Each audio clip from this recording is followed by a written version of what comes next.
Hello guys, তোমরা সবাই কেমন আছো? আমি খুব ভালো আছি। তোমরা সবাই কেমন আছো? তোমরাও আশা করি ভালো আছো। তো আজকে আমি দেখাবো আমাদের গার্ডেন বলতে আমাদের ছোট্ট ছাদ বাগানটা। এই দেখো কটা ফুল গাছ, দেখতে থাকো ফুল গাছগুলি। এগুলো সব শীতকালে। এই ফুলটাকে কি ফুল বলে জানো তোমরা? কেউ কেউ বলে এটা কাগজ ফুল, কেউ বলে এমনি ফুল, কেউ কেউ আবার কেউ বলে যে কাগজ বলে পেপার পেপার ফ্লাওয়ার। একজন এক এক রকম নাম দেখ, আমি জানি না কি নামে আসলে নামটা কি, তোমরা কমেন্ট করে জানিও।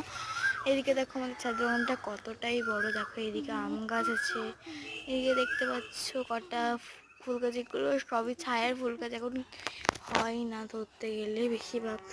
এগুলো শীতকালেই হয়। দেখো একটা নয়নতারা ফুটেছে এখানে, খুব সুন্দর দেখতে। নয়নতারা গোলাপি কালারের।